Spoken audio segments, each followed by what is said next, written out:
Et nous allons démarrer avec notre première candidate. J'accueille sur scène Aylin Pamuk-Sach.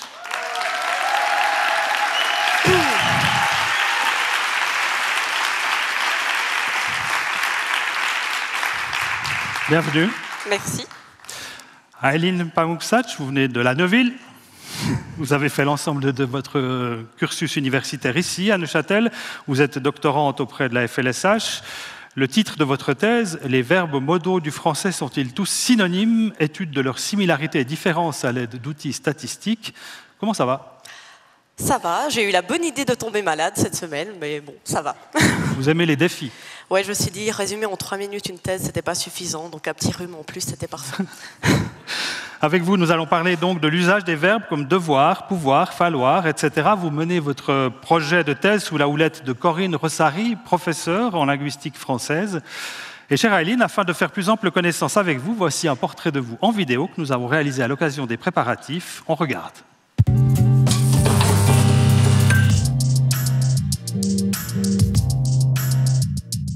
Je m'appelle Aylin Pamuk-Sach, je suis assistante doctorante en linguistique française, plus précisément à la faculté des lettres et sciences humaines de l'université de Neuchâtel.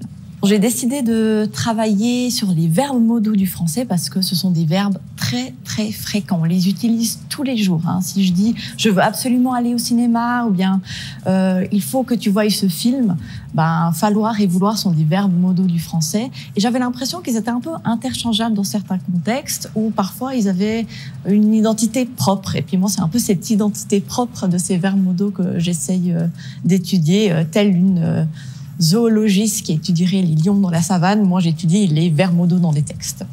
J'ai décidé de me lancer dans le défi ma thèse en 180 secondes parce qu'en fait, je crois que j'en ai entendu parler dès mon entrée à l'université. Dès que j'ai commencé le bachelor, on nous parlait de ce concours et je me suis dit ça devait quand même être un défi incroyable de résumer en si peu de temps autant de recherches. Et je dirais pas que j'ai fait une thèse juste pour ce concours, mais disons que ça a joué en sa faveur. Ce que j'ai le plus apprécié aussi, c'est vraiment les rencontres entre doctorantes et doctorants, pas seulement ici à l'université de Neuchâtel, on a rencontré des doctorants aussi de Fribourg, de Lausanne, de Genève, et puis c'est juste un peu vivre ensemble, être ensemble dans ce bateau qui m'a beaucoup plu, avec des sujets très variés qui finalement se rejoignent tous sur un point, c'est cette contrainte de tout résumer en 180 secondes. Ce que j'ai beaucoup apprécié à l'université de Neuchâtel, c'est vraiment déjà sa taille.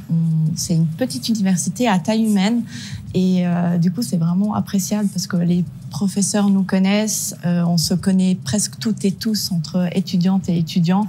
Et ça, c'est vraiment quelque chose d'agréable. Sans parler du lac juste à côté pour profiter des pauses de midi, ça c'est top du top. J'ai aussi choisi l'université de Neuchâtel parce que les cursus sont vraiment variés et puis on peut vraiment mélanger tout ce qu'on aime pour faire un cursus vraiment propre à nous. Pour ma part, j'avais fait un bachelor en langue et littérature française que j'avais mêlé avec de la géographie et même pendant mon parcours de géographe, j'ai pu prendre des cours aussi, par exemple en ethnographie ou encore dans les études migratoires, etc. Donc c'est vraiment cette variété de cours qui m'a beaucoup plu. Voilà, de retour ici à l'Aula Déjeunerie.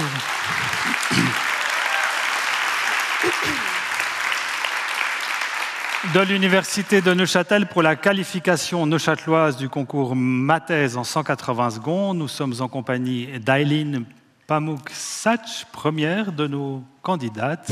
Aylin, est-ce que vous êtes prête? Oui, je suis prête. La scène est à vous. Merci.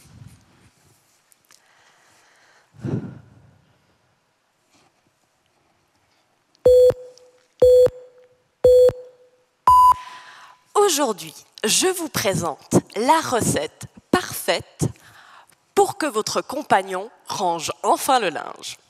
Si vous lui dites « range le linge », il ne va pas trop kiffer. C'est comme lui donner un cookie trop cuit et donc trop dur. Mais ce qui est chouette avec les cookies, c'est qu'on peut en modifier la recette comme on veut. Je vais tenter un truc. Ajuster le temps de cuisson. Je pourrais redonner mon même ordre en disant « je veux que tu ranges le linge ». Bon, ok, je vous l'accorde, c'est toujours pas ouf. Changeons plutôt la quantité de beurre. Tu dois ranger le linge. Non, c'est toujours pas ça. Plus de sucre? Il faut ranger le linge. Il manque toujours encore quelque chose. Je sais, des pépites de chocolat. Peux-tu ranger le linge? Quelle douceur! Peut-être même qu'il va plier les t-shirts et ne pas les lancer en boule dans l'armoire.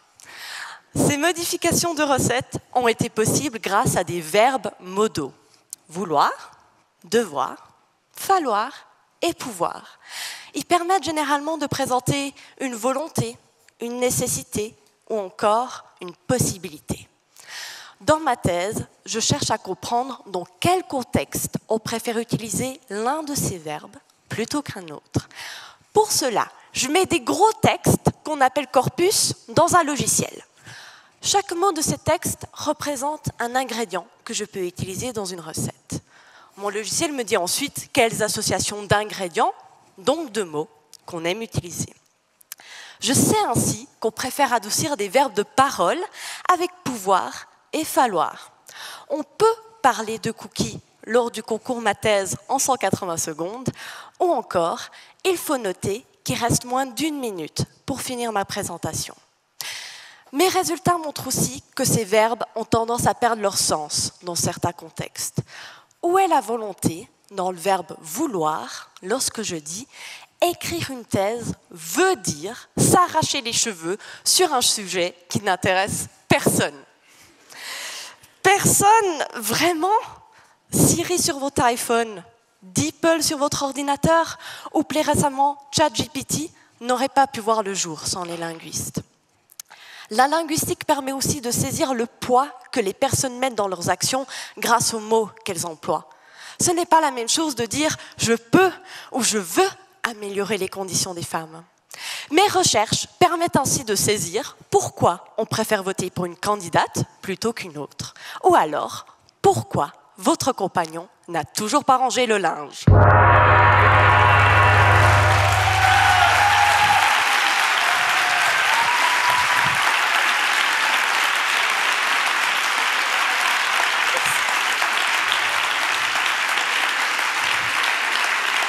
Bravo. Merci. Ça s'est plutôt bien passé. Oui. Ouf. Puis je vous demandais si vous êtes satisfaite de votre prestation. Oui, mais maintenant j'ai envie de cookies. Aileen, d'où vient cette passion pour les verbes modaux? Comme je l'ai dit dans la vidéo, c'est des verbes qu'on utilise tous les jours et parfois on ne sait plus trop ce qu'ils veulent dire. Donc j'essaie vraiment d'aller à l'essence même de ces verbes pour voir ce qu'ils signifient en tant que tels.